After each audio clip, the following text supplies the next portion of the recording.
Our focus for today is going to be building fluency with the decimal multiplication algorithm. So I'm going to start with a problem on page 338, which says, what is the area of this antique map? And so on the map, we have some dimensions. So we have 2.5 feet, and then we have 3.25 feet, and we're looking for area. Now, if you remember, the formula for area is area equals length times width. So I need to take 2.5 feet and 3 and 25 hundredths feet and multiply them together. So I'm going to put 3 and 25 hundredths on the top because it's a 3-digit number, and then 2.5 and put on the bottom. Notice my decimals aren't lined up because the decimal lining up only matters in addition and subtraction of decimals. When I multiply, if you recall, we ignore the decimal, we treat it like regular multiplication, and then we worry about the decimals after. So I'm going to go ahead and I'm going to multiply. So I'm going to clear this out and make a little bit more room. So I have 3 and 25 hundredths times 2.5. And I can go ahead and I can estimate this and see what this is going to be. So I'm going to do 3 times 2.5 because I know what 3 times 25 is. So my answer should be somewhere around 7.5. Okay, so 5 times 5 is 25. I'm going to put down the 5. I'm going to regroup the 2. 5 times 2 is 10 plus 2 is 12. Put down the 2, regroup the 1. 5 times 3 is 15 plus 1 is 16. Okay, next thing I'm going to do, I'm going to put a placeholder, either a 0 or an X. I always use a 0 just to help me remember that that's my placeholder. And then I'm going to multiply, cross these guys off because I don't need to worry about them anymore. And then I'm going to multiply by my tens or by my ones. So 2 times 5 is going to be 10. So I put down the 0, I regroup the 1. 2 times 2 is 4 plus 1 is going to be 5. 2 times 3 is going to be 6. And then I'm going to add these together. So I have 5, 2, 11, regroup the 1, 1, 1, and 6. Oop, is 8, not 6. So I have 8. And then now I have to look at where the decimal placement is going to go. So I look up here and I see how many numbers I have behind the decimal. So here I have 2 numbers behind the decimal. Here I have 1 numbers behind the decimal. So that means in my product, I need to have 3 numbers behind the decimal total. Decimal always lives after the ones place value, if you recall. So it's going to go 1, 2, 3. So my area is going to be area equals 8.125 feet squared. Because it's area, I need to make sure that I have that feet squared or square feet. If you just put feet, it's wrong.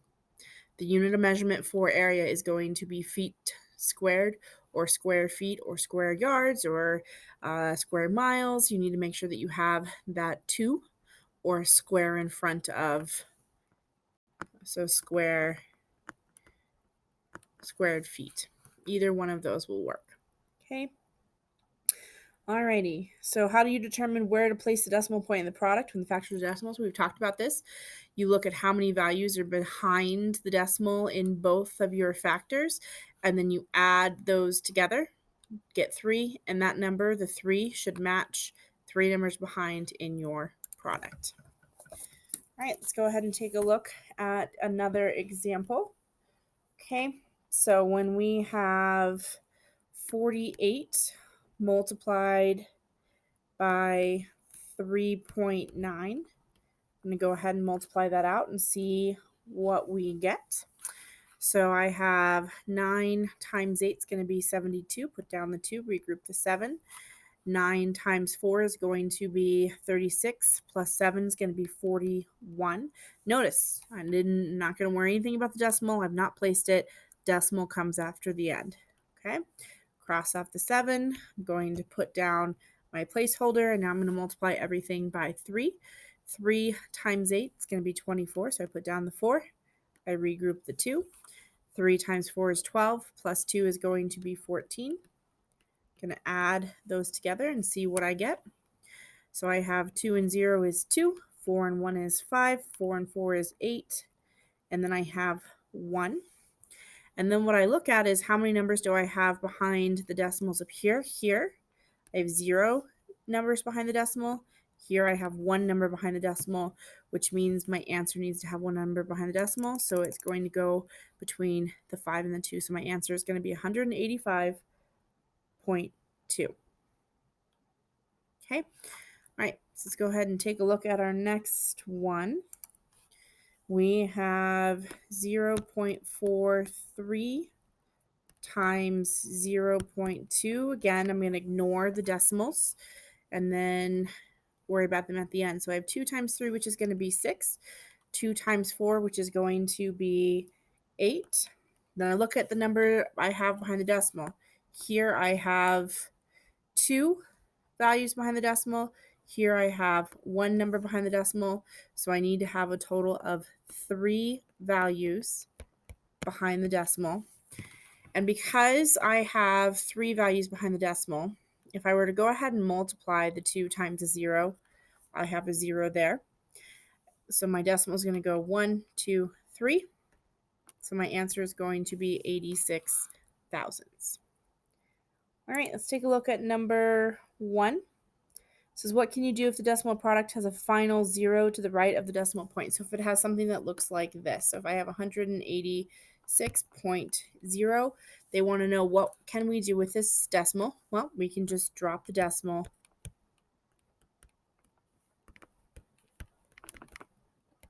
off of our answer. Off of the answer. Because that 0 is not going to change the value. 186 and 0 tenths is the same thing as 186. Alrighty, here we go. Have 94 hundredths multiplied by 4. And all I need to do is I need to place the decimal in the product. So let me write this a little bit different.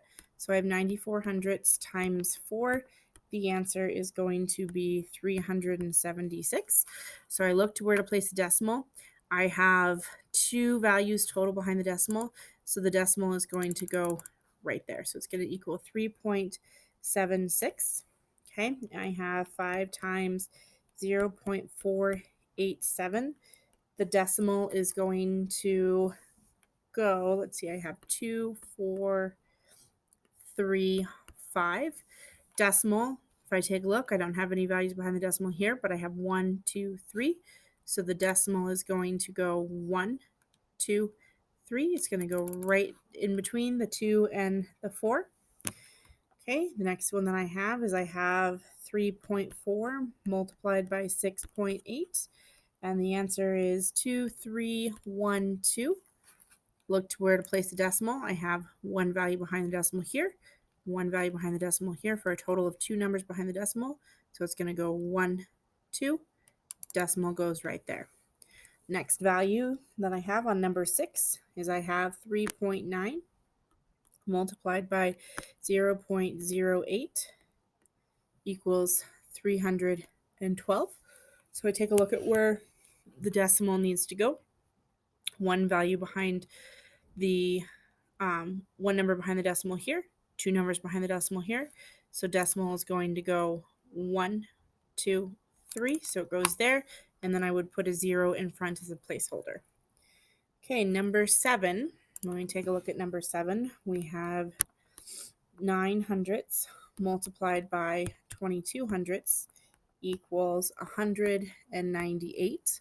Look at where we place our decimal. So I have 1 value behind the decimal here, 2 values behind the decimal here. So decimal placement is going to be 3 values total behind the decimal. So decimal lives after the 1's place value. So it's going to go 1, 2, 3.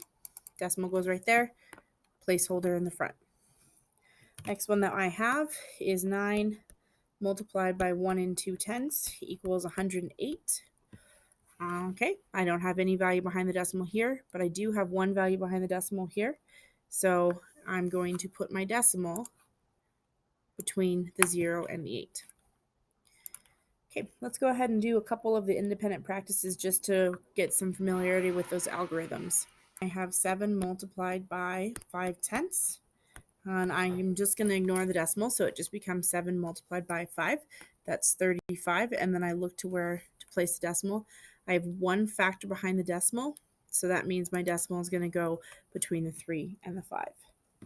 Right, if we take a look at 12 multiplied by 0.08, again, I'm going to go ahead and do the multiplication. 8 times 2 is going to be 16. I regroup the 1. 8 times 1 is 8 plus 1 is 9.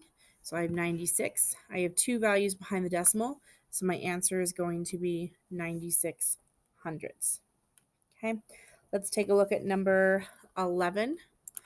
I have 24 multiplied by 17 hundredths. So I treat it just like double digit multiplication. I ignore the decimals. So 4 times 7 is going to be 28. I put down the 8. I regroup the 2. 7 times 2 is going to be 14. Plus 2 is going to be 16. I put down my placeholder and I multiply everything by 1. So 1 times 4 is 4. 1 times 2 is 2. I don't do anything with that guy because I've already used it. And then I add. So 8 and 0 is 8. 6 and 4 is 10. I regroup the 1. 1, 1, and 2 is 4. And then I place my decimal. So I have two values behind the decimal. So the decimal is going to go between the 4 and the 0. So my answer is 4.08. To go ahead and finish the independent practice, you are going to do problems 12 through 14 on the front side. The back side, you're going to do 15, 16, 18, 19 through 21, and then 22. Okay, alrighty. Happy working on your multiplication